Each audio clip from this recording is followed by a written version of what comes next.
قطر ایک قابل رشک ملک قطر دنیا کا امیر ترین ملک ہے جسے عرب ریاستوں میں ایک ترقی یافتہ اور روزگار کے لیے بہتر مقام کی حیثیت حاصل رہی ہے۔ تجارت ابتدا سے ہی قطر کا بڑا ذریعہ روزگار اور معاشی ترقی کی وجہ رہا ہے۔ آئیے قطر کی تاریخ کے حوالے سے کچھ واقعات پر نظر ڈالتے ہیں۔ 1939 میں دریافت ہونے والے تیل کے ذخائر نے قطر کی ترقی میں اہم کردار ادا کیا ہے۔ اس کے علاوہ ماہی گیری بھی قطر کی تجارت کا اہم حصہ ہے۔ 1988 میں برطانیہ نے خلیج سے اپنی فوجیں نکالنے کا اعلان کیا اور پھر قطر نے بحران کے ساتھ مذاکرات کے ذریعے متحدہ عرب امارات کی شکل میں عرب ریاستوں کے اتحاد کو حتمی شکل دی۔ 3 ستمبر 1971 کو قطر ایک آزاد ریاست کی حیثیت سے وجود میں آیا اور 1972 میں خلیفہ بن حماد الثانی نے اقتدار سنبھالا۔ 1990 میں جب عراق نے کویت پر قبضہ کیا تو قطر نے عالمی افواج کو اپنے علاقے میں آنے کی اجازت دی اور کویت کی آزادی کے لیے مسلح جدوجہد میں بھی حصہ لیا۔ معروف ٹی وی چینل الجزیرہ کا بھی 1996 میں قطر سے آغاز ہوا۔ 1999 میں قطر میں ہونے والے پہلے بلدیاتی انتخابات سے ملک میں جمہوری نظام کی طرف بڑھنے کا آغاز ہوا۔ عراق کے خلاف عالمی اتحاد کی جنگ کے دور میں قطر امریکہ کا خاص اتحادی رہا۔ امریکی فوجی قطر کے ایئر بیس استعمال کرتے رہے اور اس حوالے سے قطر اور امریکہ کے تعلقات میں مزید وسعت پیدا ہوئی۔ اپریل 2003 میں قطر کی سیاسی تاریخ کے حوالے سے اہم پیش رفت ہوئی جب عوام نے ملک کے نئے آئین کی منظوری دی جس کے تحت 45 رکنی پارلیمنٹ کے قیام کی منظوری دی گئی۔ اس میں 30 ارکان الیکشن کے ذریعے منتخب کیے جاتے رہے جبکہ باقی امیر قطر کی ثوابدید سے رکن پارلیمنٹ بنتے رہے۔ اگست 2003 میں امیر قطر نے ولی عہد کے لیے اپنے چھوٹے صاحبزادے شہزادہ تمیم کو شہزادہ جاسم کی جگہ نامزد کر دیا۔ اس فیصلے نے عرب سیاست پر نظر رکھنے والوں کو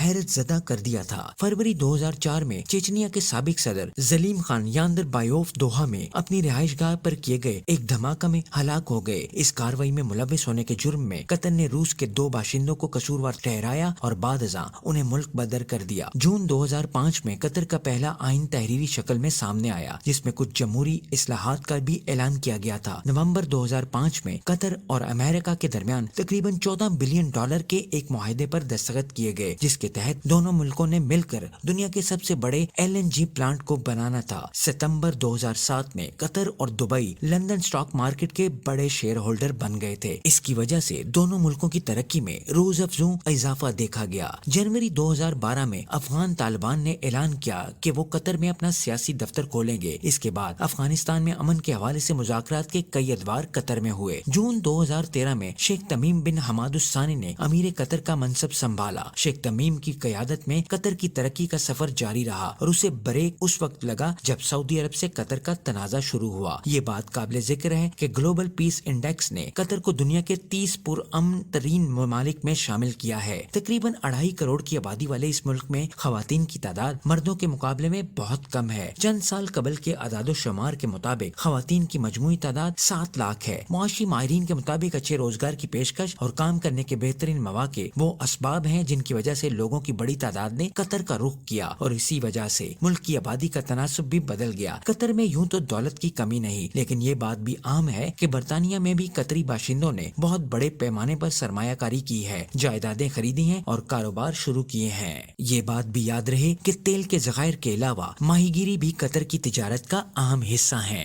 دوحہ کے حماد انٹرنیشنل ایئرپورٹ پر پروازوں کا رش رہتا ہے۔ ہزاروں لوگ روزانہ دنیا کے مختلف علاقوں کا سفر کرتے ہیں۔ یہاں موجود 23 فٹ اونچا ٹیڈی بیئر بھی قطر کی ایک پہچان ہے۔ حکام کے مطابق اتنے بڑے ٹیڈی بیئر کو ایئرپورٹ ٹرمینل پر رکھنے کا مقصد یہ ہے کہ ایک تو لوگ اپنی پریشانیاں یا تکالیف کچھ دیر کے لیے بھول جائیں یا تھوڑی دیر کے لیے اپنے بچپن کو یاد کریں۔ فٹ بال کے ورلڈ کپ 2022 کا شاندار انعقاد بھی قطر کے لیے کسی بڑے اعزاز سے کم نہیں۔ اس کے بعد قطر کو ایک اور عالمی کپ کی میزبانی مل گئی۔ 2027 میں مینز باسکٹ بال کا ورلڈ کپ منعقد ہوگا۔ یہ دراصل فٹ بال ورلڈ کپ کے شاندار انعقاد اور قابل ستائش میزبانی کا پھل ہے۔ اس عالمی کپ میں دنیا کی 32 ممالک کی ٹیمیں ایکشن میں نظر آئیں گی جبکہ میزبان کی حیثیت سے قطر کی ٹیم بھی ایونٹ کا حصہ ہوگی۔ قطر مینز باسکٹ بال ورلڈ کپ کی میزبانی کرنے والا تیسرا ایشیائی ملک ہوگا۔ اس سے قبل چین نے 2019 جبکہ رواں سال ہونے والے عالمی کپ کی میزبانی فلپائن اور جاپان مشترکہ طور پر کریں گے۔ انٹرنیشنل باسکٹ بال فیڈریشن نے فیفا ورلڈ کپ کے دوران قطر کی طرف سے کیے گئے زبردست انتظامات کو از حد سراہا۔ دوسری جانب فٹ بال کی عالمی تنظیم فیفا نے بھی بہترین انتظامات اور شاندار انعقاد پر قطر میں ہونے والے فیفا ورلڈ کپ 2022 کو رواں صدی کا سب سے کامیاب عالمی ایونٹ قرار دیا تھا۔